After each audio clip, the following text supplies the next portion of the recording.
अस्सलाम वालेकुम, क्या हाल है आप लोगों का? How is it going? अच्छा, एक रोजा गुजरता है ना तो सारे पूछना स्टार्ट हो जाते हैं कैसा रहा, सेटल क्या होना है, अभी एक तो रोजा गुजरा है। हाउएवर अनसेटल होने की बात ये सुने कि आज मैं ऑफिस आके पूछ रही थी कि आज कौन सा दिन है हालांकि हमें अभी इतने दिन नहीं हुए। अचानक एट द सेम टाइम हुमा फजा में कुछ जरासीम भी घूम फिर रहे हैं, अचानक से मच्छरों की बहुतात भी मैंने देखी है। And eight the same time आपको पता है मौसम तब्दील हो रहा है, बच्चे बीमार हो रहे हैं और फिर बच्चे जब बीमार होते हैं तो फिर इनवेरिएबली पूरा घर बीमार होता है। सो वो जो फ्लू, सीने पे कंजेशन एंड खांसी और वो सिलसिला लिटरली अभी खत्म हुआ होता है, 2 हफ्ते बाद दोबारा ऐसा लगता है कि किसी ने अटैक कर दिया है। कभी कंप्लीटली ठीक होता ही नहीं है, वो बस थोड़ी देर के लिए सबसाइड हो जाते हैं, then it is back with a vengeance at times, but वही टोटके वगैरह ये इस्तेमाल करें और क्या कह सकते हैं। ले, स्टीम ले, हम कभी आपको रेकमेंड नहीं करेंगे कि कोई आप बहुत ही कोई एंटीबायोटिक और ऐसी चीजों पे चले जाएं, बिल्कुल कोई जरूरत नहीं होती है। मौसमी चीजें हैं, पर्टिकुलरली जो सीने की जकड़न और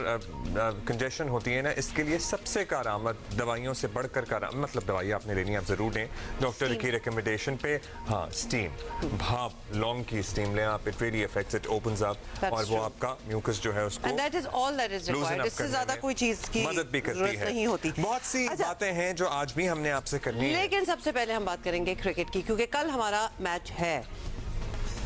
अच्छा, हमारा मैच तो है, लेकिन हम जाएंगे अभी बराह रास्त, और बराह रास्त आपको लिए चलेंगे ऐवान, सूबाई ऐवान है सिंध असम्बली का, जहां पर सीनियर वजीर शर्जील मेमन बात करते हैं।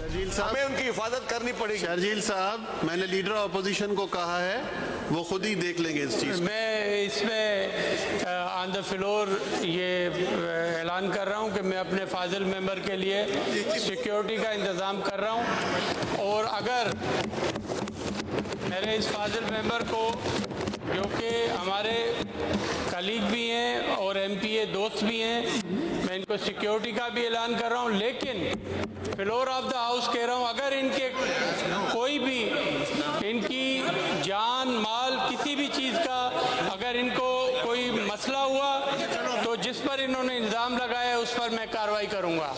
अच्छा जी, लीडर अपोजिशन जिनका इन्होंने नाम लिया है, ये ऐसे नहीं चल सकता है। हमारा काम है कि हम अपने फाजिल मेंबर्स को रेस्पेक्ट करवाएं, ये बुरी बात है। ये this is my house, I am the custodian of the house. आप बैठ जाएं, मैं कर रहा हूँ, बैठ जाएं आप। Order in the house please, order in the house.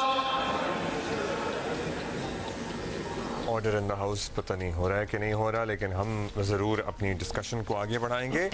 Sindh assembly का इजलास अभी चल रहा है, इस बारे में जो भी इंपॉर्टेंट अपडेट होगी we will certainly keep you posted. कल हमारा मैच है, और कल हमारा मैच है 6:30 बजे मैच खेला जाएगा। हम सुपर 8 में ना हम पहुंच चुके हैं और कल हमारा मैच है न्यूजीलैंड के साथ। खबर दिया आपने हमें है? अब्दुल्ला, मैं ऐसे जोकी मूड में नहीं हूँ रोजा चल रहा है, रोजा लग रहा है। लग तो बखैर बिल्कुल नहीं रहा अल्हम्दुलिल्लाह। बट आपको बता दें कि कल जो मैच है हमारा वो न्यूजीलैंड के साथ है। New Zealand is by the way at the moment, ये खबर है, considered to be the one of the तगड़ी टीम्स इन दिस टूर्नामेंट। तो लिहाजा हमें पूरी अपनी तैयारी जो है वो करके तैयार रहना होगा, और तैयारी के लिए मुझे लगता है हमारी कुछ प्रैक्टिस सेशंस न्यूजीलैंड हमेशा तगड़ी ही टीम, जाहिर है बड़े ऐसे से तगड़ी टीम रही है, लेकिन हम उनसे मैच जीतने में फिर भी बहरहाल कामयाब हो जाते हैं। Of course, we have lost and we have won. ये सारी चीजें साथ चल रही हैं। हम अपने जरा पूछेंगे अपने साथियों से कि हमारे क्या स्टैट्स हैं in any ICC tournament against New Zealand. अच्छा, और न्यूजीलैंड की एक और बात ये भी है कि इनकी batting lineup is very strong. इनके बैटर्स जो हैं वो मतलब ठीक ठाक, and hence the team is so strong. और उमा, हमारे प्लेइंग 11 में हर एक ने इतनी हमें सजेशंस दे दी हैं, और हर एक ने अपना एक नया प्लेइंग 11 सोशल मीडिया पे भी शेयर किया हुआ है। हमारे प्रोग्राम में भी हमारे जो साथी आते हैं, एक्सपर्ट्स आते हैं, हमारे कॉलीग्स आते हैं, वो बताते हैं अब मैं कंफ्यूज्ड हूँ, अब मेरे जहन में खिचड़ी पक गई है कि किसको कहाँ रखा जाए, किसको रखा जाए, किसको निकाला जाए। सो इसी पे बात करते हैं। सोहेल इमरान हमारे साथ मौजूद हैं। शाम practice session, bye the way team का प्रैक्टिस सेशन 6 से 9 बजे तक है, और न्यूजीलैंड का भी बाय द वे दोपहर 2 से 5 बजे तक है, तो दोनों भरपूर प्रैक्टिस में भी होंगे। सोहेल, बताइएगा क्या चल रहा है उधर, बिकॉज ऑब्वियसली वहाँ की खबरें आप हमें दे सकते हैं। एक तो हमारी टीम से या मैनेजमेंट से अगर आपकी कोई मुलाकात हुई है तो कोई मूड भी बता दें, बिकॉज बड़ी मुश्किलों से हम पहुंच तो गए हैं, लेकिन इतना कोई आसान नहीं था। जी सोहेल भाई, माइक भी अपना ऑन कीजिएगा। जी अस्सलाम वालेकुम, बहुत शुक्रिया अब्दुल्ला हुमा। अगर इजाजत हो अब्दुल्ला, मैं आपको वेदर दिखाऊं? यस प्लीज, जरूर। इजाजत ही इजाजत है आपको, फुल स्क्रीन आ जाए। उस दिन आप कह रहे थे ना कि जी थोड़ा सा ओहो, ये तो बड़ी बारिश हो रही है।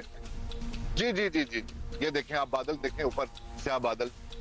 और वैसे क्रिकेट के हवाले से तो ये शायद मौसम नहीं अच्छा, लेकिन मुझे देख के बहुत अच्छा लग रहा है। मतलब हम लोगों को कराची में बैठे हुए वेदर इज क्वाइट नाइस। अच्छा, कल के लिए फिर क्या बताया गया है, क्या फोरकास्ट है? अब्दुल्ला, आज भी फोरकास्ट कुछ ज्यादा खराब नहीं थी, बहुत अच्छी थी कि ज्यादा बारिश नहीं होना है। लेकिन पिछले 16-17 रोज से हम यहाँ पर कोलंबो में मौजूद है। जब तवक्को की जाती है कि यहाँ पर बारिश होगी और हम रिपोर्ट भी करते हैं उस बारिश के हवाले से, लेकिन तब बारिश नहीं होती है। आज भी इसी तरह था कि जी पासिंग शावर के थोड़े से बादल रहेंगे, लेकिन पिछले 1 घंटे के दौरान इतने ज्यादा यहाँ पर मौसम जो है बारिश के लिहाज से खराब हुआ कि अब मूसलाधार बारिश का सिलसिला जारी है। आप मेरे कुछ विजुअल्स भी कुछ देर पहले भेजे थे, आप उसमें भी देख सकते हैं। न्यूजीलैंड की क्रिकेट टीम दोपहर के वक्त पहुंची थी, उस वक्त बिल्कुल धूप निकली हुई थी, हब्स था बहुत ज्यादा, और उस दौरान उन्होंने अपना यहाँ पर मेन ग्राउंड में पहले थोड़ा सा किया, एक्सरसाइज वगैरह की, लेकिन उसके बाद साथ ही इसके पिचेस का एरिया है वहां पर जाकर उन्होंने अपनी प्रैक्टिस शुरू की थी। अभी तकरीबन 1.5 घंटा उनका ये सारा सेशन जारी रहा था। पहले हल्की बूंदाबांदी थी, लेकिन तेज बारिश शुरू हुई और उनको वापस आना पड़ा अपने ड्रेसिंग रूम में, जो मेरी बिल्कुल बैकग्राउंड पर है। और उसके थोड़ा सा उन्होंने इंतजार किया, लेकिन 15 मिनट के बाद जो टीम है वो होटल चली गई। पाकिस्तान टीम ने मुकामी वक्त के मुताबिक 6 बजे यहाँ पर पहुंचना है प्रैक्टिस के लिए, और अफ्तार और नमाज के बाद पाकिस्तान टीम ने तकरीबन 6:30 बजे यहाँ पर ट्रेनिंग करना है। मेन ग्राउंड में तो लग नहीं रहा कि पाकिस्तान टीम यहाँ पर ट्रेनिंग कर पाएगी, और जो ट्रेनिंग एरिया है वो भी कवर्ड नहीं है। वहां पर भी आप देखते हैं, अगर बारिश का सिलसिला इसी तरह जारी रहता है तो पाकिस्तान टीम का भी ट्रेनिंग सेशन जो है वो मुतासर होने के कभी इंडोर ट्रेनिंग फैसिलिटी। आप कह रहे हैं कि ट्रेनिंग सेशन अगर बारिश रहती है जारी तो फिर ट्रेनिंग सेशन हो सकता है कैंसिल ही हो जाए। अच्छा सोहेल इमरान, ये तो चले आज की बात हो गई, आज तो बारिश हो गई, प्रैक्टिस सेशन मुतासिर हुए। कल बताएं कि फोरकास्ट क्या है? कल भी बारिश की फोरकास्ट है? शावर्स हैं कल कहीं नजर आ रहे हैं या कल वेदर क्लियर दिखा रहे हैं आपको?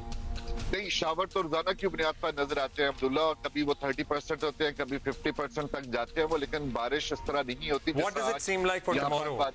अगर आप मेट ऑफिस से भी कोई इंफॉर्मेशन है आपके पास तो? जी अब्दुल्ला, 30 से 45% तक शावर मुख्तलिफ औकात में जो है वो शो किए जा रहे हैं इस वक्त, लेकिन इसमें यहाँ पर यह है कि बड़ी जल्दी से रैपिडली बड़ा चेंज आता जाता है। जहां तक अभी कुछ देर पहले उन्होंने क्वेश्चन किया था कि टीम से मुलाकात हुई, टीम से मुलाकात बिल्कुल परसों के बाद नहीं हो सकी। कल आराम किया था पाकिस्तान टीम ने, और आज ही पाकिस्तान टीम के जो कप्तान, आप बताइएगा, टीम कॉम्बिनेशन भी इम्पोर्टेंट है हमारा और टीम की फॉर्मेशन भी इम्पोर्टेंट है। सो क्या कॉम्बिनेशन बन रहा है और बैटिंग ऑर्डर क्या बन रहा है? इस पे जितने मुंह है उतनी बातें। बहुत सी बड़े ओपिनियंस हैं लोगों के, लेकिन आपको क्या बनता नजर आ रहा है?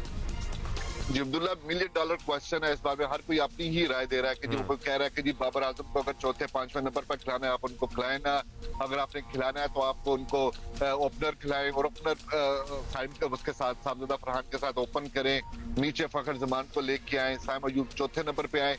तो इतनी ज्यादा कंफ्यूजन है कि आप इसके हवाले से कुछ भी नहीं कह सकते, और टीम मैनेजमेंट जो है उन्होंने भी अपने लब सी लेते हैं और आखिरी वक्त तक कोई फैसला सामने नहीं आने देते। इसी तरह पिछले जो मैच था नामीबिया के खिलाफ, उसमें भी कुछ इसी तरह की सूरत हाल हुई थी और इब्रार को एंड वक्त पे ड्रॉप कर दिया गया था। इब्रार की वापसी का कोई इम्कान नजर आ रहा है आपको? जी अब्दुल्ला, डेफिनेटली इब्रार की वापसी का इम्कान नजर आ रहा है और वो खेलते हुए दिखाई दे रहे हैं। नहीं तो फिर इब्रार की वापसी होगी तो कौन नहीं खेलेगा? किसकी जगह उनकी वापसी का इम्कान नजर आ रहा है आपको? यही ख्वाजा नाफे को आप बाहर बिठाते हैं तो उसी की जगह पर आ सकेंगे, क्योंकि जिस तरह की ओवरकास्ट कंडीशंस यहाँ पर रहेंगी वहां पर आपको 2 सीमर जो 2 फास्ट बॉलर है वो तो आपको डेफिनेटली चाहिए, जिसमें आपने पहले ही शामिल कर लिया था शाहीन आफरीदी की जगह पर सलमान मिर्जा को, दूसरे ऑलराउंडर फहीम अशरफ आपके साथ शामिल है। तो आपको अगर स्पिनर मजीद मजबूत करना है, स्पिनर को लाना, तो फिर आपको ब्रीफली हमारे स्टैट्स क्या हैं against New Zealand in any ICC tournament overall? अगर हम जी जी, T20 जो फॉर्मेट है उसमें पाकिस्तान का पल्ला भारी है। बड़े कन्विंसिंगली पाकिस्तान जीतता रहा है। एक मैच जो पाकिस्तान हारा था वो भी 1 रन से शायद हारा होगा। बाकी जो और इंशाल्लाह this trend would continue tomorrow. So अभी आप, मेरा ख्याल है हम आपको फिर इजाजत दे दें, आप मौसम एंजॉय करें, इफ्तारी का वेट करें। हमारी तरफ से इनफैक्ट मौसम एंजॉय करें। पकौड़े मिलते हैं वहाँ पे कोई मौसम में? पकौड़े मिलते हैं। पकौड़े, मैं कल गया था अब्दुल हमीद स्ट्रीट है यहाँ पर, पकौड़े नजर नहीं आए थे, उसके अलावा बाकी सब कुछ नजर आ गया था। समोसे थे, चिकन वाले, वेजिटेबल रोल भी बड़े। Sorry about that Suhail Imran, considering के रमजान है और पकौड़े ना हो, मतलब कुछ बात बैठ नहीं रही। But I am sure you will find something. Ahmed Shahzad ने हमें ज्वाइन किया है, टेस्ट क्रिकेटर हैं। अहमद, कल से आप भी देख रहे होंगे इंटरनेट पे, सोशल मीडिया पे, पूरी दुनिया जो है अपने ओपिनियंस दे रही है, टीम फॉर्मेशन क्या होनी चाहिए।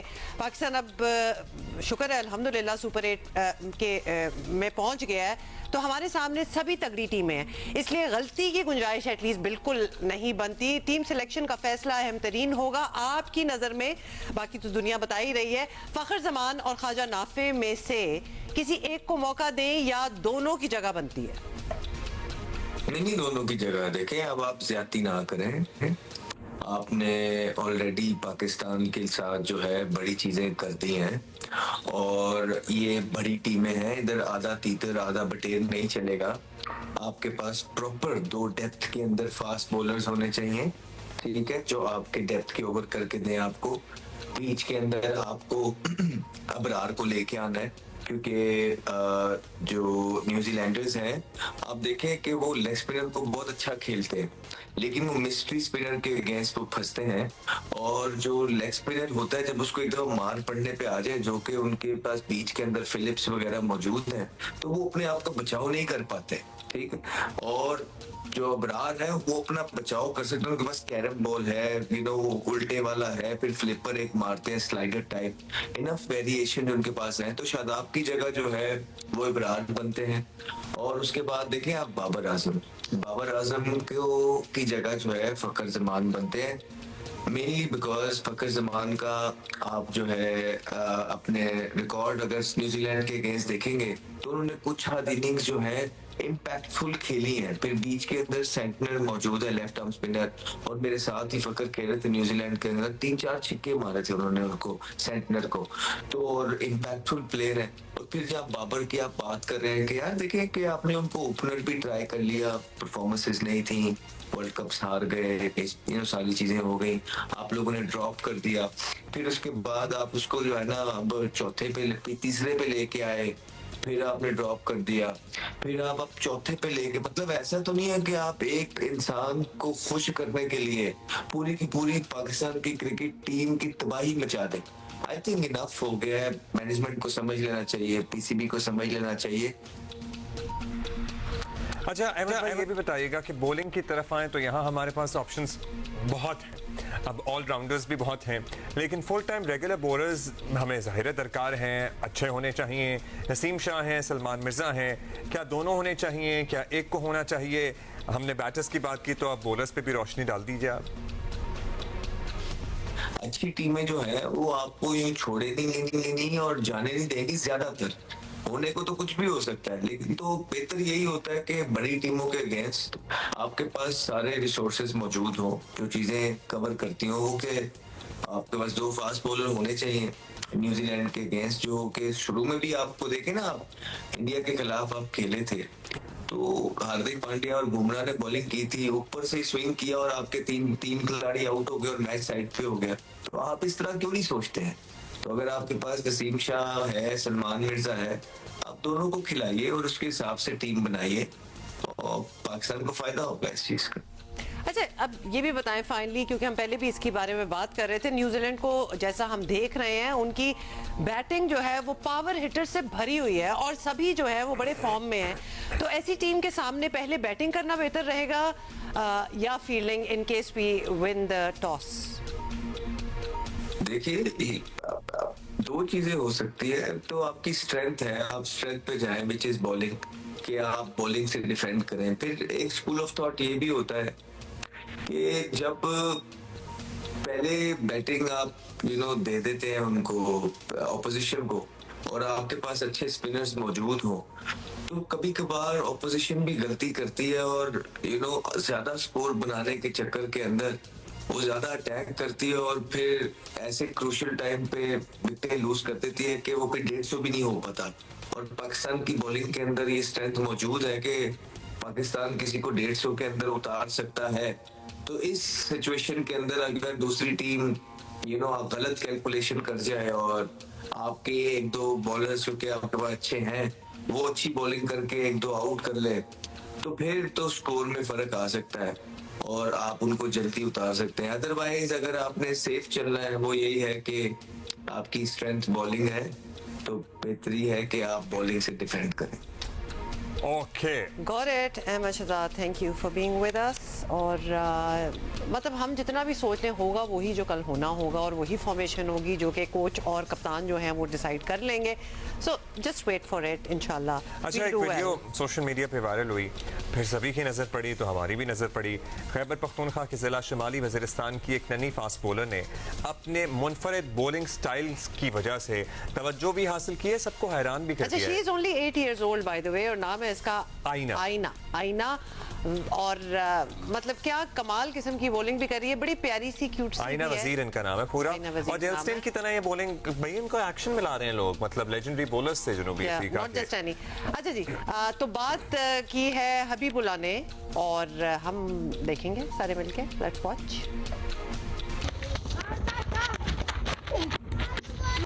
आईना वजीर का ताल्लुक शुमाली वजीरिस्तान की तहसील शुआ के इलाके से है। यहाँ न खेल के मैदान है और ना ही कोई दीगर सहूलियात। ये नन्ही खिलाड़ी सहूलियात से महरूम है, लेकिन आईना वजीर का ख्वाब है कि वो एक दिन पाकिस्तान वुमेन क्रिकेट टीम की जर्सी पहनकर अपने इलाके और अपने मुल्क का नाम रोशन करेगी।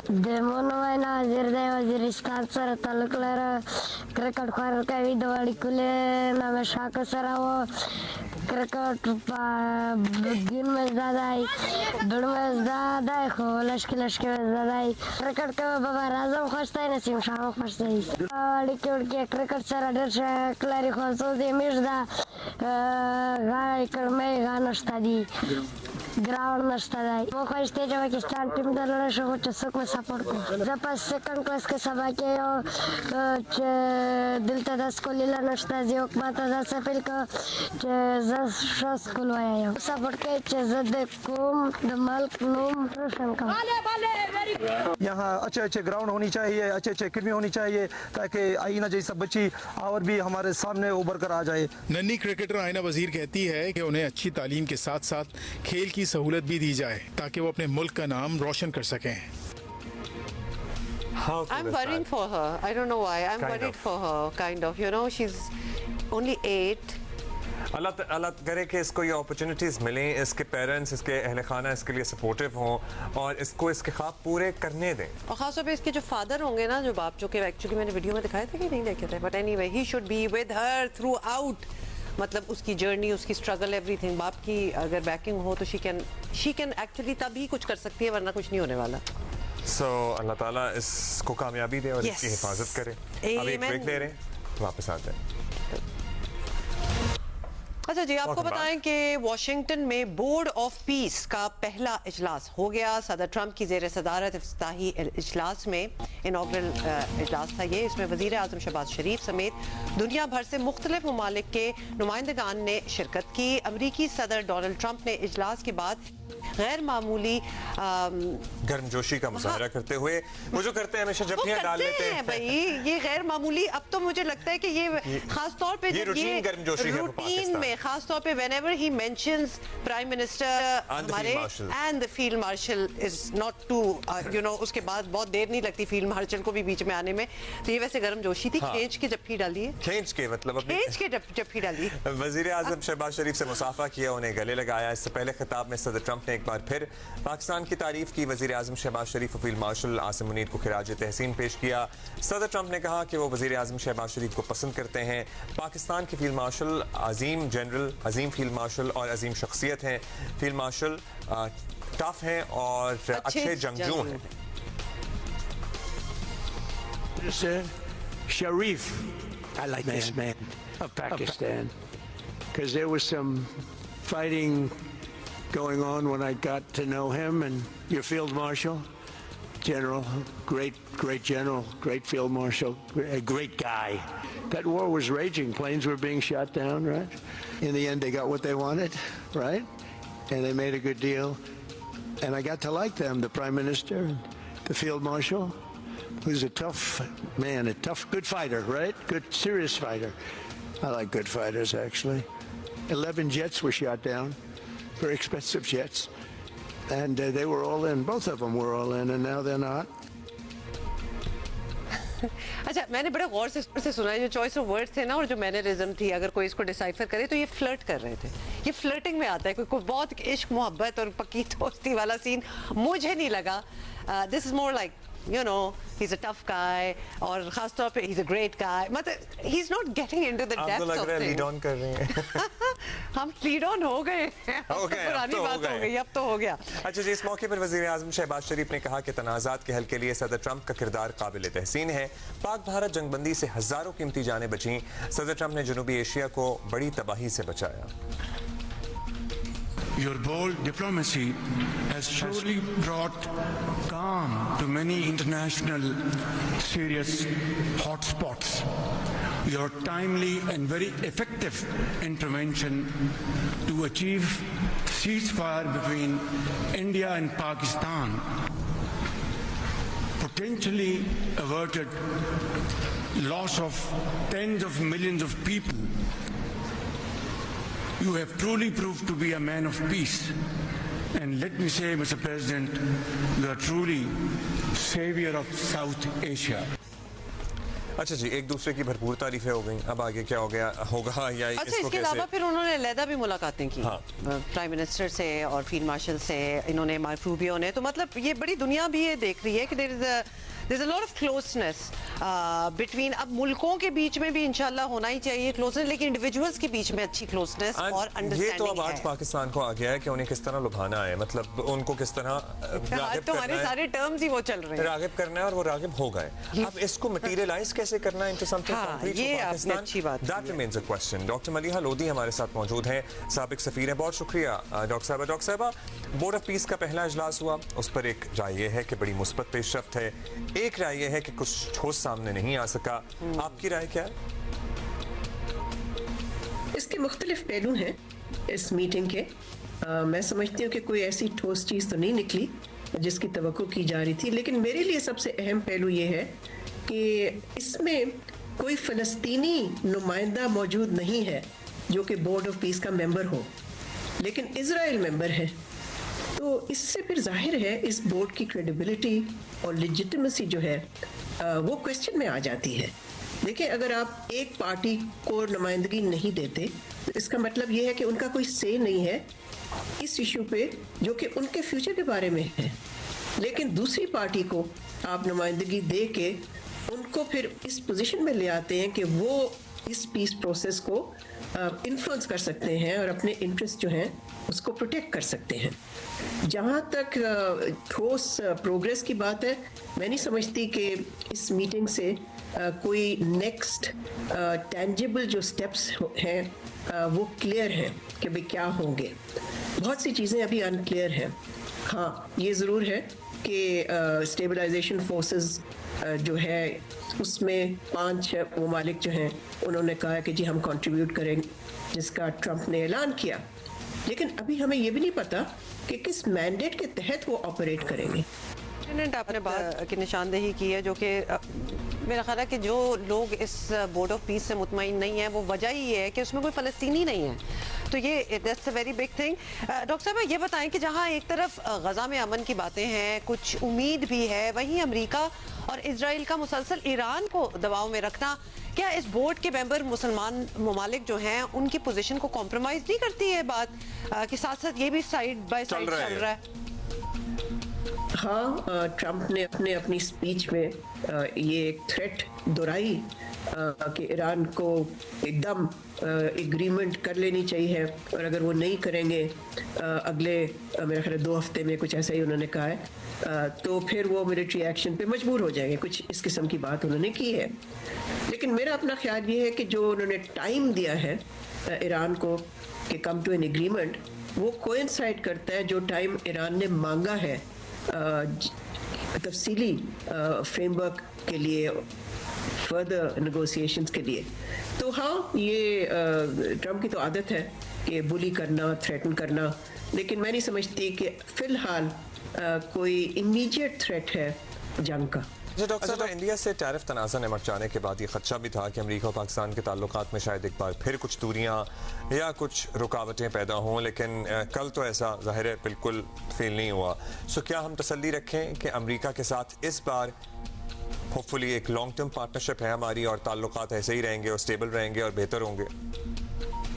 जहाँ तक भारत और अमेरिका का ताल्लुक है, मैं समझती हूँ कि जो हाल में टेंशन्स रहे हैं वो काफ़ी हद तक रिजॉल्व होते नज़र आ रहे हैं, और जो ट्रेड एग्रीमेंट हुई है उससे तो फिर ज़ाहिर है एक मामूल पे आ जाएंगे वो ताल्लुकात।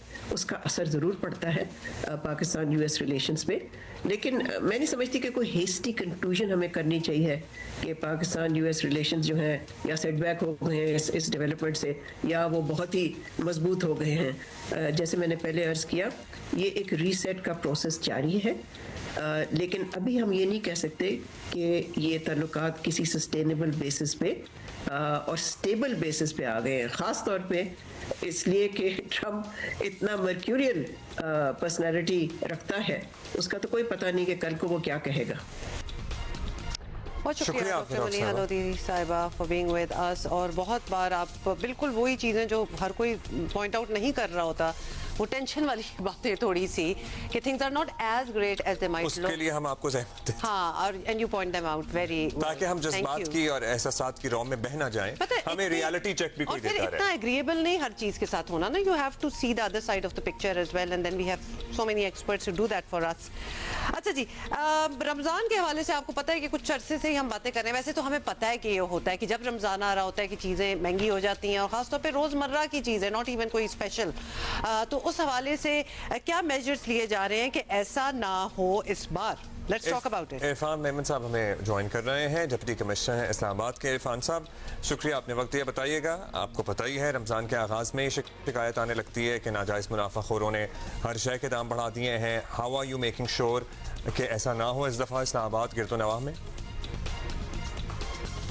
देखिए, बहुत शुक्रिया। मैं दो चीज़ें ज़रूर इंपॉर्टेंट बताना चाहूँगा। एक तो इस बार 7 रमज़ान बाजार लगे हैं इस्लामाबाद में, और ये सबसे ज़्यादा नंबर है किसी भी रमज़ान में जो पिछले सालों में रमज़ान आते रहे। और इन जो 7 बाजार लगे हैं वो उनमें डिस्ट्रीब्यूशन इस तरह की गई है कि हर लोकेलिटी जो है ना उससे फ़ायदा उठा सके। जो रूरल एरियाज हैं वहाँ भी ये लगाए गए हैं। रमज़ान बाजार की खूबसूरती ये है कि उसमें रेट्स जो हैं वो मंडी वाले अवेलेबल हैं।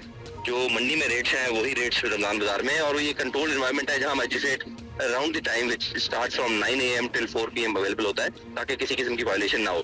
तो आप जब विजिट करें, आप आई एम श्योर आपने विजिट किया होगा, इसमें देखें एक तो क्वालिटी, क्वांटिटी एंड रेट, तीनों चीजें जो है वो बिल्कुल नोटिफाइड रेट पे चल रही हैं, और मंडी के रेट पे आपको वहाँ चीजें अवेलेबल मिल रही हैं।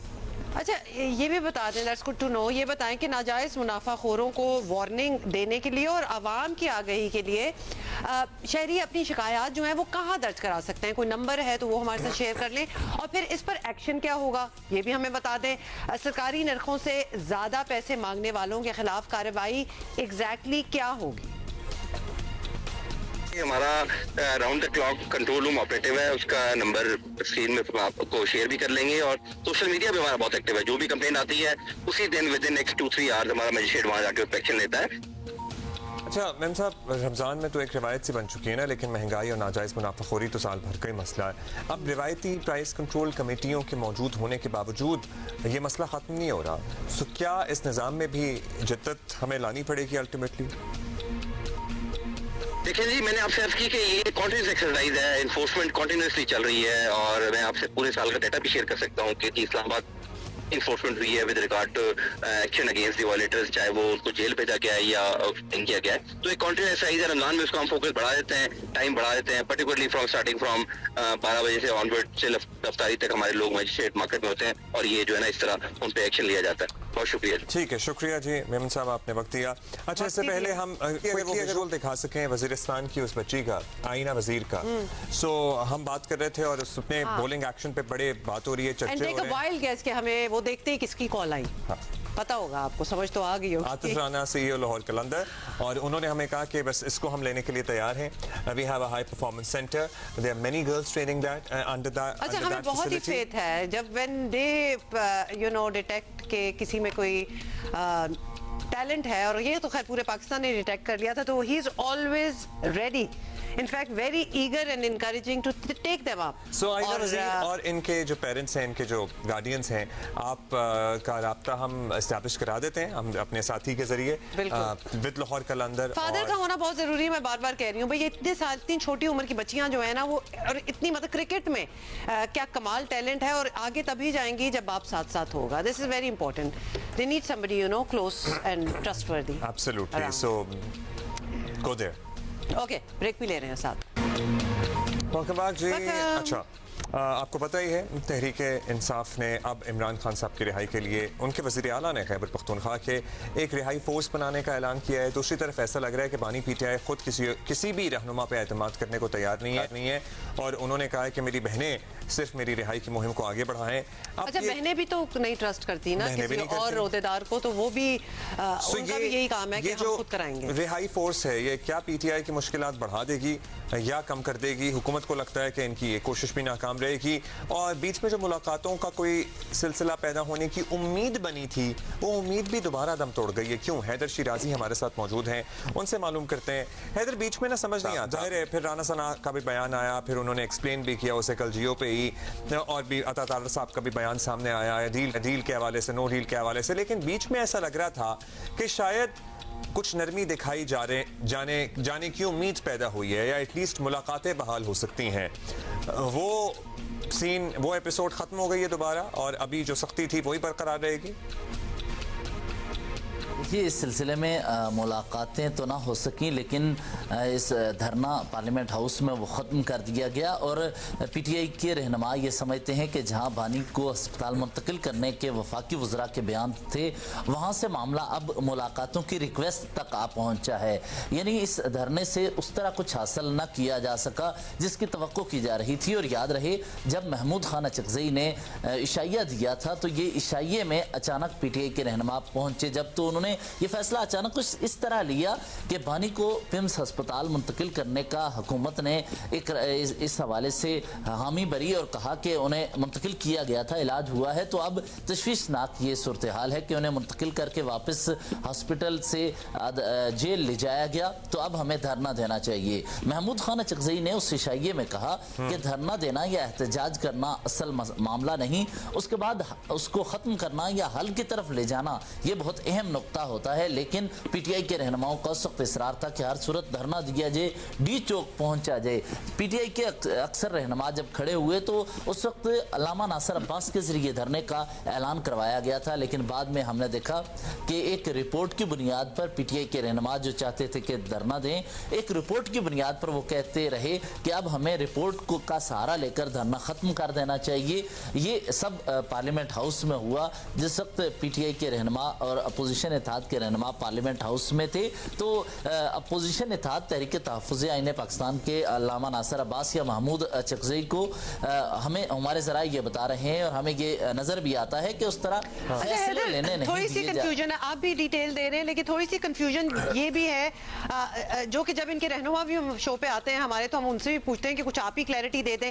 अब ये एक रिहाई फोर्स की बात हो रही है जो कि ऑब्वियसली KP हुकूमत के अंडर आएगी। खान साहब का खुद भी बहनों की तरफ से ये कहना है कि मेरे इलाज के लिए वो खुद आगे आए और आवाज बुलंद करें, तो वो एक अलहदा महाज है। अब तहरीक तहफ़्फ़ुज़ आईन पाकिस्तान का क्या रोल रह गया? पहले तो वो भी बड़े मुतहरिक थे, वो होंगे सारी खान साहब ने तो उन्हीं को सारा चार्ज दिया हुआ था कि सारे फैसले वो ही करें, तो ये तो बहुत सी फोर्सेस हो गई। Also, Huma, are they even on board with this Rihai force? तहरीक तहफ़्फ़ुज़ आईन पाकिस्तान? Exactly, that too. देखें, इस वक्त ये हो रहा है कि PTI के वर्कर्स की जानिब से पार्टी की आदत पर तनकीद हो रही है। इस तनकीद से बचने के लिए ये उम्मीद दिलाई जाती है अपने वर्कर्स को कि अब हम रहाई फोर्स की तरफ जा रहे हैं, अब हम कोई नया लायामल दे रहे हैं। ये रहाई फोर्स भी उसी का हिस्सा है कि अपोजिशन इत्तेहाद ने कोई ऐलान उस तरह का नहीं किया कि हम आने वाले दिनों में क्या करने जा रहे हैं, लेकिन सुहेल आफरीदी ने रहाई फोर्स का ऐलान करके एक उम्मीद दिला दी। इस दौरान ये उम्मीद का का हवाला ही पार्टी के रहनुमा इस तरह दे रहे हैं कि ये उम्मीदों से पहले भी हम मसाइल की तरफ बढ़े हैं। इसको ऑन बोर्ड नहीं लिया गया इस रिहाई फोर्स को लेकर? नहीं, इस मामले पर नहीं एतमाद में लिया गया। और मैं आपको बताऊं कि धरना देने के फैसले पर भी महमूद खान अचकज़ई ने कहा था कि हमें पहले मुशावरत करनी चाहिए, लेकिन सलमान अकरम राजा और पीटीआई रहनुमा चाहते थे कि हर सूरत धरना हो। और धरना देने के बाद एक वक्त ये भी आया कि उन्होंने कहा कि अब हमें धरना ख़त्म कर देना चाहिए, जिस पर महमूद खान अचकज़ई ने कहा कि पहले धरना शुरू करने और अब ख़त्म करने के हवाले से आपने कहा तो मैं पहले बानी की सेहत के हवाले से संजीदा फैसले इस हवाले से मामला आगे बढ़ा लूं। और इसीलिए अल्लामा नासिर अब्बास को जो डॉक्टर से मुलाकात के लिए भिजवाया गया, तो महमूद खान अचकज़ई ये चाहते थे कि अल्लामा नासिर अब्बास और महमूद खान अचकज़ई जिन पर बानी ने एतमाद किया है तो वो खुद जाकर पहले डॉक्टर से मालूमात ले ले। और हमारे सोर्स ये बता रहे हैं कि उस मीटिंग में बानी के मसाती मालज भी मौजूद थे। उन्होंने बानी की सेहत को बेहतरी की तरफ जाते हुए बताया। बहुत शुक्रिया आपका Haider, thank you. That is all the time we have. वैसे एक बात तो है, जब हमने इस टॉपिक पे बात किया है, there is never any clarity. Sorry, और अगर मैं बानी होती ना तो मैं भी यही कहती कि क्यों ये कंफ्यूजन है। मतलब एक बात कोई कर रहा है, दूसरी कोई और। ये जो तहरीके तहफ़्फ़ुज़ आईन पाकिस्तान है, इनको तो बैकआउट हो जाना चाहिए। अच्छा जी, हम एक हेडलाइन ब्रेक लेंगे, इनको बानी बनाने का इंतजाम करते हैं। जियो पाकिस्तान की हैं वैसे। अच्छा, जब से पाकिस्तान हॉकी टीम वाली बात सामने आई है ना, तो बड़ी सिंपैथीज और बड़ा सिंपैथी / गुस्सा भी है कि क्यों hockey and hockey players are treated like that for years now. तो पाकिस्तान हॉकी टीम के साथ ऑस्ट्रेलिया दौरे पर जिस तरह का बहुत ही बुरा सलूक हुआ है, जिस पे हमने भी बात की है, वो हर पाकिस्तानी जो है ना उस पे शदीद बुरा मना रहा है। और लोग पाकिस्तान स्पोर्ट्स बोर्ड, मैनेजमेंट और हॉकी फेडरेशन को इसका जिम्मेदार करार दे रहे हैं। और बात यहाँ तक जा पहुंची है कि वजीर आजम शहबाज शरीफ को नोटिस लेना पड़ा। ये सारी हॉकी फेडरेशन के सदर जो है उन्होंने इस्तीफा दिया, घर चले गए। अच्छा, वो इस्तीफा दे के घर चले गए एंड बस खल्लास। कोई अकाउंटेबिलिटी नहीं होनी थी उनकी, जो इतने इल्जाम उन पे लगा दिए गए। हो गया, ठीक पहले है, पता तो करो। और जाते जाते वो भी मतलब वो अपना शोशा छोड़ गए कि मात को मैं ना अहल करता हूँ उसको। मतलब यहाँ से ही पता चल गया ना कि ना सिर्फ मैं तो जा रहा हूँ, मैं उसको भी आउट करके जाऊंगा। वो वैसे रीइंस्टेट हो गए, तो कैप्टन इज रीइंस्टेटेड नाउ। इस मामले पे आपको पता है हमने 2 दिन पहले बात की थी, फिर इस इशू को जियो न्यूज और जियो पाकिस्तान के उठाने के बाद वजीर आजम ने तो पहले नोटिस दिया, वही था वजीर दाखिला ने मुलाकात की फर्दन तमाम लोगों से और इनको 10-10 लाख रुपए के पेनल्टी चेक्स भी दिए। और अतीकुर रहमान हमारे साथ मौजूद हैं। अतीक भाई, अभी क्या स्टेटस है इस सारे स्कैंडल का? ठीक है जी, एक मुलाकात हो गई, बड़ी अच्छी बात है, मगर इस इशू को, इस सिस्टम को ठीक भी तो होना है। और जो पिछले करोड़ों रुपए अगर पाकिस्तान स्पोर्ट्स बोर्ड ने दिए हैं हॉकी फेडरेशन को, उनका हिसाब कौन लेगा? मुफ्ती साहब तो रिजाइन करके निकल गए। यही सबसे बड़ा इश्यूज है हॉकी का कि ये करप्शन कोई एक दफा सामने नहीं आई है। माजी में भी अगर आप FIA में देखें, बहुत सारे पैराज गए हुए हैं, पिछले जो फेडरेशन थी उनके भी बहुत सारे करप्शन की सब चीजें FIA में जा चुकी हैं, लेकिन FIA के अंदर। लेकिन होता यह है कि करप्शन की आपने इस्तीफा दिया, जो खुदाफिज और घर जाके बैठ जाए। मैं कहता हूं अकाउंटेबिलिटी होनी चाहिए और इनको जाने नहीं दिया जाए। अभी शहरा राजा जो स्टैंडिंग कमेटी की मेंबर भी हैं रुकने कौमी असम्बली, उन्होंने Karachi press club press conference में उनका यही कहना था कि इनको जाने ना दिया जाए, क्योंकि ये राना मुजाहिद और ये तारिक बुगटी हो गए। अब ये करप्शन हो गई है, इतनी मंजर आम पर आ गई है, तो अब इसकी अकाउंटेबिलिटी होनी चाहिए। ये नहीं होनी चाहिए एक बंदा का पकड़ा गया तो उसने अपने आप को इस्तीफा दिया और चला गया, ये नहीं होना चाहिए। और जहां तक आपने बात की, अपडेट क्या है कि पाकिस्तान हॉकी टीम जो है आज रात तैयारियां कर रही है वर्ल्ड कप क्वालिफाइंग राउंड, क्योंकि वो सर के ऊपर है। वो 1 मार्च से जो है उसके मैचेस शुरू हो जाएंगे पाकिस्तान के साथ। जरा उनकी परफॉर्मेंस, उनके चांसेस बताएं। मतलब इतनी बड़ी लड़ाई लड़ लेना और अभी सारों की नजरों में आ जाना एंड एवरीथिंग।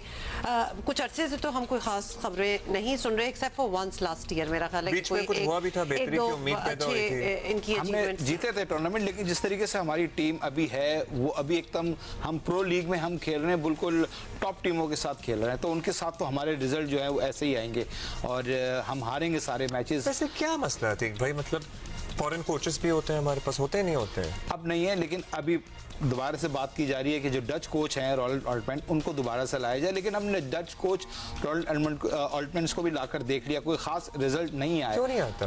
क्या हॉकी अब हमारी उस लेवल की नहीं है। अब जैसे क्रिकेट में हम बात करते हैं कि मॉडर्न क्रिकेट जो है, इसी तरीके से मॉडर्न हॉकी भी हो चुकी है। हाँ, हॉकी बाहर से ला रहे हैं तो कोई मॉडर्निटी तो लाएगा ना साथ। इंफ्रास्ट्रक्चर भी बदल गया हॉकी का, बहुत सारी चीजें बदल चुकी हैं। तब्दील हो गया, लेकिन हम भी तो अब तो उसको बदले हुए भी काफी अरसा हो गया। लेकिन हमारे जो फिटनेस लेवल है या हमारे जो खेल का म्यार है वो अभी उस लेवल का नहीं आया है। उस तरीके से हमारे जो कोई यहाँ लोकल नीचे आपके कहने का मतलब है टैलेंट भी नहीं है हमारे पास उस लेवल का? नहीं, टैलेंट है। ये कैसे हो सकता है जब हॉकी बदल गई है तो टैलेंट कैसे है? आपके इवेंट कौन से? आप डोमेस्टिक में उस लेवल के इवेंट नहीं हो रहे ना हुमा, उस लेवल के इवेंट होंगे तो उस लेवल के इवेंट्स नहीं हो रहे हैं। आपके म्यारी इवेंट होंगे, आपकी टीम बहुत ज्यादा बाहर जाके अच्छी टीमों के खिलाफ खेलेगी तो हम सीखेंगे। लेकिन अगर हम अब ये जो सेकंड टियर की थर्ड टियर की टीमों से खेलें तो नहीं सीख सकते। ये तो बाहर जा रहे हैं, क्वालिफाइंग। हाँ, अब इनके लिए फिर दोबारा ट्रैवलिंग होगी, लॉजिंग होगी, ये सब चीजें हो चुकी हैं। और कौन देखेगा इस दफा? नहीं, ये सब चीजें होंगी क्योंकि मोहसिन नकवी साहब से मुलाकात कल हुई तो उन्होंने जो है कहा कि आपकी सब चीजें हो चुकी हैं। और ये भी हमने जो नए एडॉक सदर बने हैं मोहिउद्दीन वानी, उनसे ही बात की। उन्होंने कहा इनकी सारी ट्रैवलिंग बॉर्डिंग हो गई है। और जो इजिप्ट के अंदर जो हमारी पाकिस्तान एम्बेसी है उनको भी कहा गया है कि इनके साथ कोई मसला नहीं होना चाहिए। मेरा सवाल, जब ना टैलेंट मतलब इतना कोई खास नहीं है, जो हॉकी है दुनिया में मॉडर्न हो गई है, हम पीछे रह गए हैं, कोच भी कोई फॉरेन नहीं है, कोई हालात हमारे कोई खास नहीं है, why are we investing so much in it? या तो कोई प्लान बना के ऐसी इन्वेस्टमेंट करें कि हॉकी को मिशन बना लें कि इसको उठाना है। जब हम बीच में ही रहने देना, और आई एम सॉरी टू से पिछले 20-25 साल से बीच की उसमें है, फिर करोड़ों क्यों डाल रहे हैं? कौमी खेल यही नहीं तो कर ले मतलब इसमें शर्माने की क्या बात है? कौमी खेल का आई एम सॉरी जो हाल किया हुआ है ना नहीं, ये प्रो लीग, जब ये प्रो लीग की बात आई थी ना, पाकिस्तान प्रो लीग में लास्ट टाइम तो गया नहीं था, उसके बाद पाकिस्तान नहीं खेलता था प्रो लीग, अच्छी टीमों से नहीं खेलते थे, तो एक आमतौर पर कहा गया था कि हम बड़ी टीमों से कब खेलेंगे। तो FIH ने एक मौका दिया प्रो लीग के लिए, जिसमें एक डिबेट और आई थी कि प्रो लीग के लिए आप 25 करोड़ रुपए निकाल रहे हैं, इस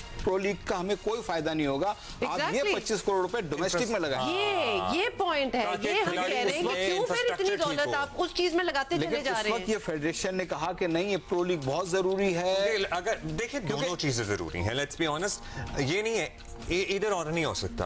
प्रो लीग में जाना भी जरूरी है, एक्सपोजर होगा, बड़ी टीमों से खेलेंगे, सीखेंगे, काबिल तो हो जाए। हमारा अब्दुल्ला वो level of talent, I am sorry, expertise इस वक्त नजर नहीं आ रही कि प्रो लीग में जाके खड़े ही रहेंगे, क्या करेंगे?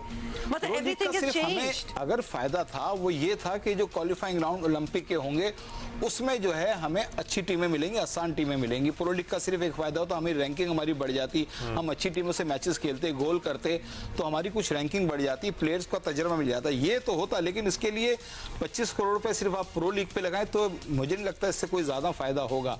आप ये डोमेस्टिक पे लगाते नहीं, अभी तो 2 टूर हुए ना, अभी तो 2 टूर और होने प्रो लीग के 4 टूर थे, 2 हो चुके, एक अर्जेंटाइन का हो चुका, एक ऑस्ट्रेलिया का हो चुका, अभी टीम इंग्लैंड जाएगी, एक और दौर है, वहां प्रो लीग के सारे मैचेस होंगे, इंडिया के साथ मैचेस भी हैं जो इंग्लैंड के अंदर है। ठीक है जी, बहुत शुक्रिया। और वो जो हम सवाल कर रहे थे ना कि वो इतने पैसे क्यों दे रहे हैं एवरीथिंग, फिर वो पैसे जो लेके जा रहे हैं उनको कहाँ से मिलेंगे?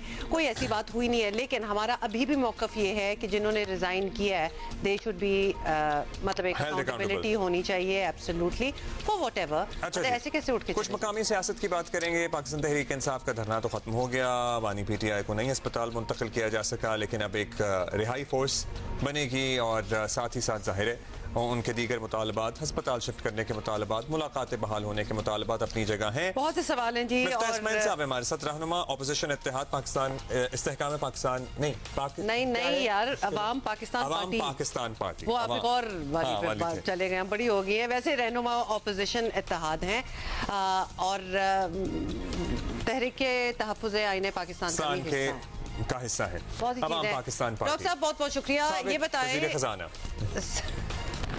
डॉक्टर साहब माइंड ना कीजिएगा, माशाल्लाह इतने टाइटल्स हैं आपके साथ कि समझ नहीं आ रही थी कि कौन सा वाला इस वक्त यूज करना है। लेकिन पहले तो बात कर लेते हैं जी तहरीके तहफ़्फ़ुज़ आईने पाकिस्तान की हालिया कोशिशों की हम बात करना चाह रहे हैं। And where do you stand, ये बहुत बड़ा सवाल है। 8 फरवरी का एहतजाज हो, फिर इमरान खान की सेहत से मुतालिक धरने, असेंबली और सेनेट में अपोजिशन लीडर्स की तकरीरें हों, हासिल वसूल क्या हुआ? आप मुतमईन हैं नताइज से? नताइज क्या है, कुछ हमें भी बता दें। देखिए, जो एक तशवीशनाक बात थी वो इमरान खान साहब की बीनाई थी, सीधे हाथ की आंख थी, अब अल्लाह ताला की मेहरबानी से वो मसला जो है या वो ख़तरा जो है वो टल गया है। अब उस पर हम सियासत तो कर सकते हैं, लेकिन सच्ची बात यह है कि आँख की जो परेशानी थी जो लोगों को पाकिस्तान भर में कि उनकी आँख ज़ाया ना हो जाए, वो अब ऐसा ख़तरा नहीं है और अल्लाह ताला करेगा तो उनकी आँख को मुकम्मल शिफा मिल जाएगी। तो जो धरना था वो भी इस सिलसिले में था कि उनकी मर्जी के डॉक्टर्स भी हों और इलाज भी हो, तो मेरे ख्याल से वो हुआ। उस पर बहस हो रही है कि कौन से खानदान के फर्द को मिलने देना चाहिए था या नहीं मिलने देना चाहिए था। हुकूमत ने भी हमदर्दी का मुजाहरा किया था इसमें, और ये पाकिस्तान की सियासत का एक बहुत ही ज़्यादा तकलीफ दे मैं समझता हूँ और अफसोसनाक वो है हिस्सा है, जुज़ है कि जिसमें हम हमेशा अपोजिशन लीडर्स, चाहे वो मियाँ मोहम्मद नवाज शरीफ साहब हों, चाहे वो शाहिद खाकान अब्बासी साहब हों या चाहे इमरान खान साहब हो, अपोजिशन या आसिफ जरदारी साहब हों, कि अपोजिशन लीडर्स को अजियत देते हैं, जेल में रखते हैं। और ये मतलब बहुत ही मायूब बात है और बहुत ही दिल खराश बात है। अच्छा, ये बताइएगा डॉक्टर साहब कि अब एक तरफ खैबर पख्तूनख्वा हुकूमत ने इमरान खान रिहाई फोर्स बनाने का भी ऐलान कर दिया है, दूसरी जानिब अलीमा खान का कहना है कि इमरान खान की सेहत से मुताल्लिक मुहिम का टास्क बराह रास्त बहनों को मिल चुका है। इमरान खान साहब ने कहा है कि वो खुद टेकअप करें, फिर PTI की मरकज़ी क़यादत हो, फिर अचकज़ई साहब भी हैं, फिर इसमें अल्लामा नासिर भी हैं, फिर आप लोग भी हैं, और या पर्टिकुलरली हम अचकज़ई साहब और अल्लामा नासिर की बात कर लें, क्या ये सब फ्यूचर प्लानिंग से माइनस होंगे या कुछ काम इनके ज़िम्मे भी अब रह गया है या होगा इनके ज़िम्मे कोई काम? मैं ये समझता हूँ कि ये कोई फोर्स बनाना और अगर आपने और झगड़ा करना है और धरने करने हैं और हुकूमत से लड़ाई करनी है, तो इसमें हमने देख लिया है पहले भी, इसका कोई फायदा नहीं होता है। और मैं अब भी ये समझता हूँ कि खान साहब की टीम को और हुकूमत की टीम को बैठ के कोई ना कोई रास्ता निकालना पड़ेगा, और मैं आपको ये गारंटी कर रहा हूँ कि कभी ना कभी ये होगा। हम सिर्फ ये वक्त ज़ाया कर रहे हैं, एक दूसरे को परेशान कर रहे हैं, और मुल्क इसके अंदर जो है ना, उसके अंदर सियासी बहरान भी है और इक़्तिसादी तकलीफ भी है, लोग गरीब से गरीब हो रहे हैं इस लड़ाई के अंदर। तो मैं ये समझता हूँ कि इस लड़ाई को सुलझाना चाहिए और फोर्स नहीं बनानी चाहिए, दोनों तरफ से हददर्मी नहीं दिखानी चाहिए और कोई ना कोई बाया मीडिया या बीच का रास्ता निकालना चाहिए। अच्छा, बता दें कि इमरान खान साहब ने तहरीक तहफ़्फ़ुज़ आईन पाकिस्तान को पूरा मैंडेट दिया था और इत्तेहाद की क़यादत ने यह मुनासिब समझा कि मुज़ाकरात का ऑप्शन भी खुला रखा जाएगा, तो उस तरफ कोई पेशरफ्त क्यों नहीं हुई और मुज़ाकरात की तरफ जाने में कोई रुकावट है क्या? क्योंकि मैंडेट का तो ये आपका हिस्सा ही था। देखिए, अब ये तो आप हुकूमत के लोगों से भी पूछें, वो भी अक्सर ये कहते हैं कि हमने मुज़ाकरात की दावत दी है लेकिन फिर उस पर अमल नहीं करते। छोटी छोटी बातों पे PTI वालों को परेशान करते हैं। खान साहब से कितने अरसे से न किसी ख़ानदान वाले को मिलने दिया है, ना इनके किसी वकील को, ना इनके किसी दोस्त अहबाब को, ना पार्टी कॉलीग्स को। तो हुकूमत भी ऐसी चीज़ें करती रहती है। PTI वाले भी फिर बड़े बयानात देते हैं और ये फोर्स बनाने की बातें करते हैं। मैं ये समझता हूँ कि देखें, ये जो मसला है ना, ये इमरान खान साहब से या हुकूमत से बढ़ के है, ये मसला आवाम का है। अवाम चाहते हैं कि हमारा ज़िंदगी आसान हो, अवाम चाहते हैं कि सियासी परेशानियां ख़त्म हो, इक़्तिसादी तरक्की की तरफ जाए, ना कि इक़्तिसादी पजीराई जो हो रही है पाकिस्तान में या इक़्तिसादी पस्तगी हो रही है उसको रोका जाए। तो उसके लिए हमको दोनों फरीक़ैन को और किसी के ऊपर ब्लेम नहीं करना कि तुम बुरे हो, नहीं तुम बुरे हो, तुमने हददर्मी दिखाई है, नहीं तुम नहीं डील चाहते हो, तुम ये नहीं चाहते हो। दोनों को बैठ के कोई ना कोई रास्ता निकालना पड़ेगा। हमको ये बात समझनी होगी कि जो फौज का या हुकूमत का जो मुतालबा है कि PTI जो है वो ओन करे और रिग्रेट करे 9 मई का, वो मेरे ख्याल से जायज़ मुतालबा है। और जो PTI का मुतालबा है कि हमारे पास लोगों का मैंडेट है, वो भी जायज़ बात है। और इसका हल यही है कि आपस में कुछ बैठे, कोई नेशनल गवर्नमेंट या केयरटेकर गवर्नमेंट आए, 1-8 साल में कोई इलेक्शन हो और फिर उसके बाद जो अवाम की मर्जी है वो आ जाए और ये इस किस्म, और पाकिस्तान जो है वो फिर नॉर्मेलिटी की तरफ या एक मुनासिब रास्ते पे जाया जा सके।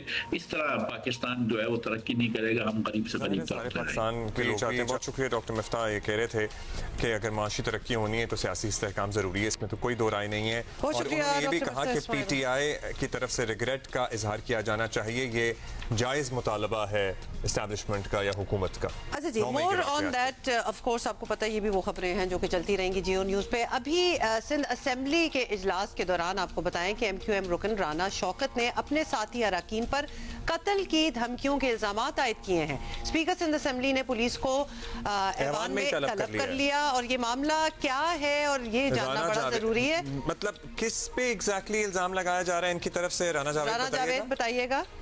जी बिल्कुल, स्पीकर सईद अवैस शाह की सदारत में जारी था और महकमा तालीम से मुतालिक वक्फा सवालात का सिलसिला जारी था कि MQM के रुकन असम्बली राना शौकत एडवोकेट ने स्पीकर से इजलास लेकर बात करना शुरू की और उन्होंने यहाँ से स्टार्ट किया कि जो उनके साथी MP यानी कि जिनका ताल्लुक MQM से है, राना MQM के रुकन शारिक जमाल ने मुझे धमकी दी है और धमकियों का उन्होंने वजह ये बताई कि जो पुरानी PSC के एक MNA है इकबाल महसूद, वो कुछ दिन कबल मेरे दफ्तर में घुसे मुसल्लह अफराद के साथ और वहाँ तोड़फोड़ की और आज उसकी बुनियाद पर शारिक जमाल ने मुझे धमकियां दी कि तुम बाहर निकलो, तुम्हें मैं बताता हूँ। तो जिस पर राना शौकत ने कहा कि इस ऐवान के अंदर मुझे धमकियां दी गई है, लिहाजा मेरा स्पीकर से मुतालबा है कि कानूनी कार्रवाई की जाए। जिस पर स्पीकर ने रूलिंग दी। वज़ीर दाखिला ने भी इस पर बात की और कहा कि हम अपने रुकन असम्बली को तहफ़्फ़ुज़ फराहम करेंगे। जिसके बाद स्पीकर की रूलिंग के बाद SP और SHO को सिंध असेंबली तलब कर लिया गया और इस वक्त स्पीकर के चैम्बर में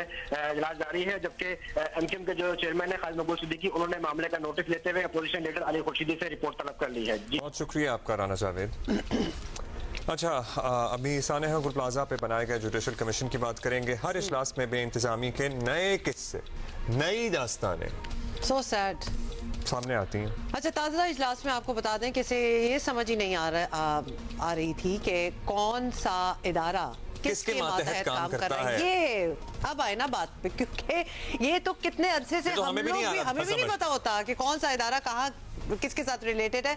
सरबराह जुडिशल कमीशन ने कल कहा कि उन्हें अब पता चला है कि रेस्क्यू 1122 सूबाई हुकूमत के मातहत है और हमारा ख्याल था फायर ब्रिगेड और रेस्क्यू शहरी हुकूमत में आते हैं। वेरी नाइस, हमें भी अभी पता चल रहा है। और DC साउथ जावेद खोसो ने कमीशन को बताया कि बुनियादी तौर पर फर्स्ट रिस्पांस रेस्क्यू 1122 के KMC का ही होता है और इस पर अदालत ने कहा हमें फिर ये बता दें कि साने के जिम्मेदार कौन हैं। कि फर्स्ट रिस्पांस KMC का होता है लेकिन 1122 को सूबाई हुकूमत के अंडर आता है। ये समझ में आया आपको? ये हम समझते हैं, ये हम समझते हैं। जरा सलमान अब्दुल्ला मुराद डिप्टी मेयर हैं कराची के, हमें ज्वाइन कर रहे हैं। बताइएगा सलमान साहब, गुल प्लाजा इंक्वायरी कमीशन के सामने बहुत कुछ डिस्कस हो रहा है लेकिन कल वाली बात पड़ी यहाँ में। अब सवाल ये उठा है कि रेस्क्यू का मरकजी इदारा KMC और शहरी हुकूमत के मातहत नहीं है, विच इज रेस्क्यू 1122 सूबे के मातहत है, लेकिन फायर ब्रिगेड आपके पास है। तो क्या इसकी वजह से कोई कोऑर्डिनेशन इशू नहीं आता? मतलब सभी इदारे एक ही छतरी के नीचे नहीं होने चाहिए और आइडियली KMC लोकल गवर्नमेंट के अंडर ही होने चाहिए? सबसे पहले तो मैं ये वादे करना चाहूँगा कि इमरजेंसी रिस्पांस एक मुश्तरका जिम्मेदारी है। ये दुरुस्त है कि रेस्क्यू 1122 सूबाई हुकूमत के मातहत है जबकि फायर ब्रिगेड KMC के पास है, लेकिन अमली तौर पर दोनों इदारे एक कमांड एंड कंट्रोल सिस्टम के तहत काम करते हैं। गुल प्लाजा जैसे वाक़ियात के बाद जो नुकात सामने आए इन पर हमने इदारा जाती सतह पर संजीदा जायजा लिया है और सूबाई disaster management authority, commissioner office और KMC, फायर ब्रिगेड और रेस्क्यू 1122 के दरमियान बाकायदा कोऑर्डिनेशन मौजूद है। जहां बेहतरी की गुंजाइश है वहां हमने इसे तस्लीम करते हैं। हमारी तरजीह ये है कि रिस्पांस टाइम कम हो, कंट्रोल स्ट्रेटजी वाजे हो और शहरियों को बर वक्त सहूलत मिल सके। तमाम इदारों को एक की छतरी के नीचे लाने के लिए पॉलिसी सतह का मामला है, लेकिन इससे ज्यादा अहम ये है कि जमीनी सतह पर हमआहंगी हो। सलमान साहब, अभी भी तो आपको आपसे सवाल तो आप एक्सप्लेन करने की कोशिश कर रहे हैं, तो इसका एक हल भी निकाला जा सकता है। कराची में जो भी मेयर आता है समेत मुर्तजा वहाब साहब के, वो ये शिकायत जरूर करता है कि तमाम इदारे जो हैं वो उसके मातहत नहीं, और ये भी कि टाउन लेवल की जिम्मेदारी जो है वो नहीं ली जा सकती। अब तो शहर के हाकिम भी आप हैं, सूबाई असेंबली भी भारी मैंडेट वाली अपने साथ है, तो कवानीन बदल दें, ये सारी confusion for once and for all आप खत्म कर दें। ये हकीकत है कि कराची एक मेगा सिटी है और यहाँ मुख्तलिफ इदारे मुख्तलिफ कानून के तहत काम करते हैं, जैसे कि KMC, KDA, water and sewerage corporation, solid waste management board वगैरह। हर महर ने ये बात उठाई कि मुकम्मल शहरी इख्तियारात एक होने चाहिए। हमने पीपल्स पार्टी की हुकूमत ने सिंध लोकल गवर्नमेंट एक्ट में तरमीम की ताकि बल्दियाती इदारों को मजीद बाइख्तियार बनाया जा सके। इख्तियारात की मुंतकली एक तारीखी अमल है, इसे आईनी और इंतजामी तवानाई के साथ आगे बढ़ना होता है। सूबाई हुकूमत ने माली और इंतजामी सपोर्ट में नुमाया इजाफा किया है। इस साल कराची के लिए तरक्याती बजट की रकम माजी के मुकाबले में कई गुना ज्यादा रखी गई है। कानून बदलना कोई मुश्किल काम नहीं है अगर सियासी अज़म हो, लेकिन हमें ऐसा निज़ाम चाहिए जो पायदार हो और इदारा जाती तसादम पैदा न करे। अच्छा सलमान अब्दुल्ला साहब, अब इस तरह के इशू चलते रहते हैं लेकिन सामने आते हैं हर रोज़ नए चैलेंजेस। वज़ीर आला सिंध को तवक्को है कि शाहराह भुट्टो चंद हफ्तों में ट्रैफिक के लिए खुल जाएगा। जैसा काम चल रहा है, ये मतलब काम चल रहा है, मुसलसल चल रहा है, लेकिन काम रहता बहुत ज़्यादा है। आप उसकी रफ्तार से मुतमईन हैं? मतलब ये भी चमगोइयाँ थी कि शायद जून तक मामला जाए, ऑल्दो दिसंबर की डेडलाइन थी, लेकिन 23 मार्च तक होता भी मुकम्मल नज़र नहीं आ रहा, क्योंकि वो एक माइलस्टोन होता है 23 मार्च को चीज़। बड़े बड़े प्रोजेक्ट का इफ्तिताह हो सकता है, नहीं बहुत दूर हो जाएगी फिर तो। जी सर, मैं मुतमईन हूँ कि काम तयशुदा टाइमलाइन के मुताबिक आगे बढ़ रहा है। कुछ अर्से चंद हफ्तों में ट्रैफिक के लिए का प्लान मौजूद है, जबकि मुकम्मल वैक्सीन का अमल मरलावार होगा। हमारी कोशिश है कि जल्दी के चक्कर में मेयार पर समझौता ना हो। कराची के शहरियों को एक महफूज और देर पर इंफ्रास्ट्रक्चर देना हमारी तरजीह है और इस हवाले से हम मुकम्मल संजीदगी से काम कर रहे हैं। शुक्रिया आपका। अच्छा ब्रेक ले लेते हैं, क्या ख्याल है? चलिए, आज है दूसरा रोज़ा और जाना अंसर हमें ज्वाइन कर रहे हैं फ्रॉम गुजरावाला। आपने ऐसे बताया जैसे हम भूल गए। दूसरा ही है, कोई 22वां तो नहीं। Just 28 to go. No, it'll be okay. हाँ, so गुजरावाला चलते देखते हैं वहाँ क्या सीन्स हैं। जी हम इस वक्त मौजूद हैं मॉडल टाउन में, जहां अफ्तारी की तैयारी ना सिर्फ ज़ोरों शोर से हो रही है, बल्कि यहां पर अफ्तारी के लिए मज़े मज़े की चटपटी चीज़ें भी बनाई जा रही हैं। जब अफ्तारी की बात होती है तो सबसे पहले पकोड़ा, समोसा, कचौरी, फ्रूट चाट, इनका जिक्र आता है। तो यहाँ पर मज़े मज़े के पकोड़े, समोसे, कचौरियाँ और साथ साथ दूसरी चीज़ें जैसे चिकन रोल है, ना सिर्फ वो बनाए गए हैं, बल्कि यहाँ गुजरावाला में अफ्तारी के लिए लोगों के लिए ना सिर्फ कोरमे बनाए गए हैं। मैं अपने कैमरामैन से कहूंगा जरा दिखाए कि यहाँ पर बिरयानी मजेदार तैयार करके रखी गई है। कोरमा बनाया गया है, ये वाइट कोरमा है, ये रेड कोरमा है, इसी तरह बारबेक्यू तैयार किया गया है, साथ साथ चाइनीज का तड़का भी लगाया गया है, क्योंकि गुजरावाला के शहरी जो हैं वो खाने पीने के शौकीन होते हैं। तो जो अफ्तारी का सामान है, पकौड़ा, समोसा, उसके साथ साथ बारबेक्यू और कोरमे का भी यहाँ खूब एहतमाम किया जा रहा है। लोग चीज़ें खरीद रहे हैं अपने घरों के लिए, अपने दोस्तों के लिए। तो अफ्तारी की तैयारी जो है वो भरपूर अंदाज में की जा रही है। जी चाइनीज चल रहा था क्या? चाइनीज और कोरमे भी चल रहे हैं साथ में। मतलब हमारा आई लव आवर स्टाइल कि हमारी एक चाइनीज फ्राइड राइस होंगे, फिर मंचूरियन होगा, फिर कुछ ग्रेवी होगी, नहीं, और उसके साथ में हमारी निहारी भी रखी होगी, पाए भी होंगे और कोरमा और बिरयानी। मुझे ना इस किस्म की चॉइसेस वैसे तो जिंदगी में ही नहीं पसंद। Don't give me so many choices कि मैं एक के साथ भी जस्टिस ना कर सकूं ना।